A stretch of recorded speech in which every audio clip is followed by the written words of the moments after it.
Welcome viewers. In this video, I am going to present problems relating to consignment accounting. इस video में हम आपके सामने में उन सभी समस्याओं की चर्चा करेंगे जो कि कंसाइनमेंट अकाउंटिंग बनाने के क्रम में फेस किया जाता है, जो समस्याएं कंसाइनमेंट अकाउंटिंग बनाने में आती है। इसकी जरूरत इसलिए है कि प्रोफार्मा या डिटेल ऑफ ट्रांजैक्शंस को कब कहां कैसे लिखते हैं इसकी जानकारी तो हो चुकी है। उन बातों को लिखना कोई प्रॉब्लम नहीं है, लेकिन उनसे रिलेटेड वैल्यू कभी कभी क्लियरली क्वेश्चंस में नहीं दिए जाते हैं। इन्हीं कारणों से हम उससे रिलेटेड प्रॉब्लम को अलग से डिस्कस करने जा रहे हैं। There are so many problems arises during preparation of consignment account because in question all the important item value not being given clearly. One of such are calculation of commission. As we know, commission is being paid by consignor to consignee for their services and sale of goods and services. जैसा कि हम जानते हैं, consignor consignee को सामान बेचने के कारण से उसे कमीशन के रूप में पारिश्रमिक दिया जाता है, कमीशन के रूप में मूल्य दिया जाता है। अब प्रश्न ये उठता है कि कमीशन किस बात के लिए दिया जा रहा है? तो सेल करने के लिए। तो सेल जैसा कि जानते हैं, कंसाइनी कैश सेल में भी कर सकता है, नगद में भी बेच सकता है और क्रेडिट सेल में भी कर सकता है। तो किस अमाउंट से रिलेटेड होगा कमीशन? तो अगर कमीशन में कोई इंफॉर्मेशन नहीं दिया गया है और सिंपली लिखा हुआ है कि कमीशन और general commission, then it is calculated with total amount of sales. अगर क्वेश्चन में सिर्फ कमीशन दिया गया है या जनरल कमीशन निकालने के लिए कहा गया है, जनरल कमीशन की बात कही गई है, तो इसका मूल्यांकन, इसका वैल्यूएशन हम हमेशा टोटल सेल्स वैल्यू से करेंगे। और इसके कैलकुलेशन का फॉर्मूला क्या होगा?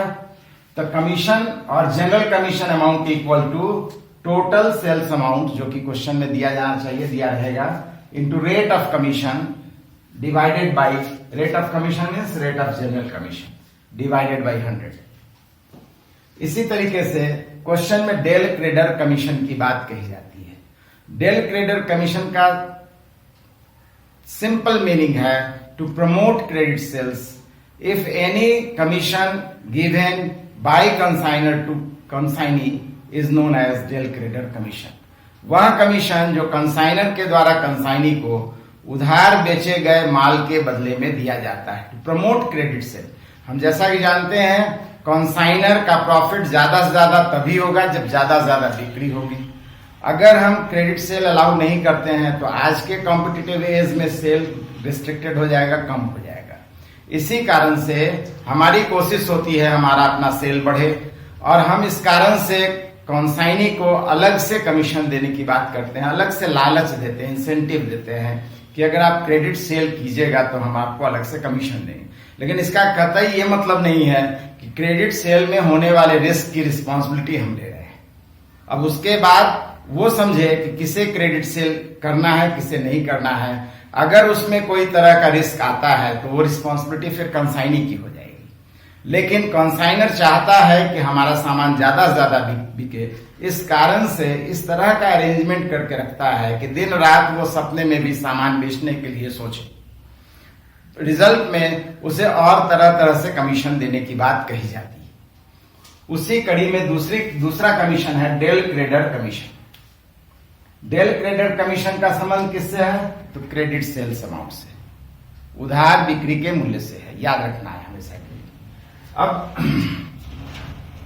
क्रेडिट सेल अगर नहीं दिया गया क्वेश्चन में तो मजबूरी में, और डेल क्रेडर कमीशन बोला गया है कैलकुलेट करके, तो मजबूरी में डेल क्रेडर कमीशन भी हम जनरल कमीशन के जैसा टोटल सेल से ही कैलकुलेट करेंगे। फॉर्मूला डेल क्रेडर कमीशन का क्या होता है? तो del credere commission equal to credit sale amount into rate of commission by 100। इस तरीके से हमारा डेल क्रेडर कमीशन कैलकुलेट हो जाएगा। एक तीसरा कमीशन भी आता है जिसे हम एडिशनल कमीशन कहते हैं।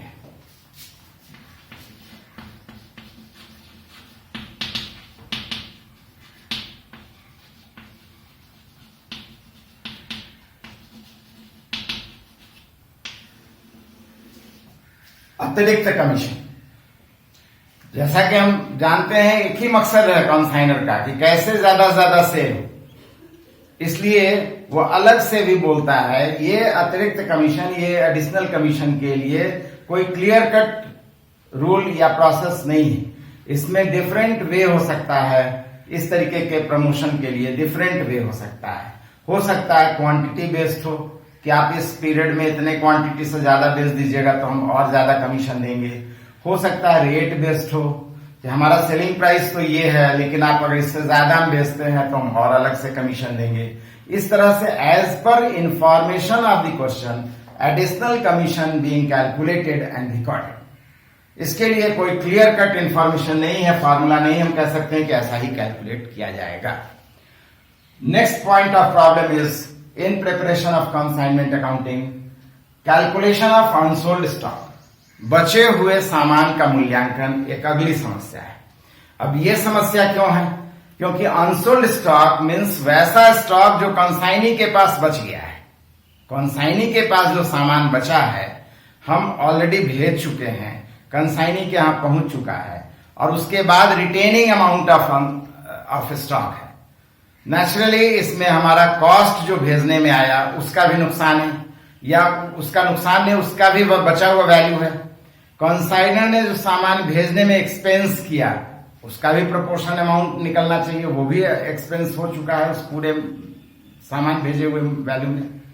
कंसाइनी ने भी दुकान तक अप टू गोडाउन तक जो एक्सपेंस किया नेचुरली वह भी कॉस्ट से रिलेटेड है। एक बार जब सामान गोडाउन या दुकान में आ गया उसके बाद each and every efforts of consignee towards selling, that's why entire expenses related with sales not with the cost of goods. इसलिए वैसे एक्सपेंस को अनसोल्ड स्टॉक के वैल्यूएशन में कभी भी नहीं लेना है।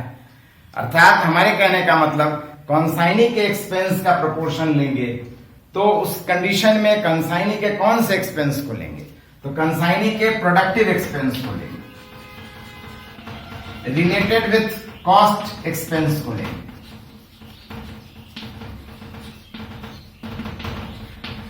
दूसरे शब्दों में एक्सपेंस अप टू गोडाउन लेंगे, गोदाम तक आने में सामान पर जो खर्च हुआ उसी को लेंगे। उसके आगे गोदाम में पहुंचने के बाद इवन गोदाम का किराया, ऑफिस का रेंट, सैलरी एम्प्लॉई का या मैनेजमेंट एक्सपेंसेस जो कुछ भी है उन सब का कोई भी संबंध कॉस्ट से कभी नहीं होता है, उसको हम अनसोल्ड वैल्यूएशन में कभी नहीं लेंगे। इस कंडीशन में अनसोल्ड स्टॉक निकालने में जब हम proportion of consignee's expense amount लेंगे तो फॉर्मूला होगा consignee's expenses up to godown multiplied by unsold unit divided by 100। तो तीनों कंडीशन में प्रोपोर्शन अमाउंट निकालने के लिए जब हम कॉस्ट का प्रोपोर्शन निकालेंगे तो कॉस्ट ऑफ गुड्स वैल्यू और goods Saint on consignment value into unsold निकालना है, that's why multiplied by unsold. और ये टोटल यूनिट का टोटल कंसाइंड गुड्स का कॉस्ट है, इसलिए डिवाइडेड बाय टोटल यूनिट और कंसाइंड गुड्स से डिवाइड करेंगे तो 1 यूनिट का आ जाएगा, अनसोल्ड से मल्टीप्लाई करेंगे तो अनसोल्ड यूनिट का आ जाएगा। एग्जैक्टली जब हम proportion of consignors expense calculate करेंगे तो कंसाइनर्स एक्सपेंस अमाउंट लिखेंगे, ये भी टोटल से रिलेटेड है इसलिए टोटल यूनिट से डिवाइड करेंगे और हमें निकालना है अनसोल्ड यूनिट का वैल्यू, इसलिए अनसोल्ड यूनिट से मल्टीप्लाई करेंगे। इसी तरीके से प्रोपोर्शन ऑफ कंसाइनीज एक्सपेंसेस की बात करें तो जैसा आप ये बतलाए थे कंसाइनीज के कौन से एक्सपेंसेस को लेंगे तो अप टू गो डाउन और प्रोडक्टिव नेचर और रिलेटेड विथ कॉस्ट, ऐसे कंसाइनी एक्सपेंसेस वैल्यू को लेंगे डिवाइडेड बाय टोटल यूनिट। ये जो है हमारा किससे रिलेटेड है तो total unit and multiplied by finally unsold unit. इस तरीके से तीनों का जो प्रोपोर्शन अमाउंट आएगा हम कंबाइन कर देंगे, ये हमारा हो गया वैल्यू ऑफ अनसोल्ड स्टॉक। आप जानते हैं वैल्यू ऑफ अनसोल्ड स्टॉक की अकाउंटिंग कंसाइनमेंट अकाउंट के क्रेडिट में किया जाता है। तो क्वेश्चन में अगर क्लियर कट पता चलता है कि जितना भी सामान हमने गुड्स सेंड किया है उसमें से पूरे सामान की बिक्री या वेस्टेज नहीं है, अनसोल्ड है, तो उसके वैल्यू को न दिया जाने पर क्वेश्चन से हम उसे कैलकुलेट करते हैं। कैलकुलेट करने के लिए इसी फॉर्मूला को हम अडॉप्ट करेंगे, अपनाएंगे। Now the next problem is valuation of wastage stock. Valuation of stock, wastage stock is essential to calculate when there is wastage either in transit or at consignee's place.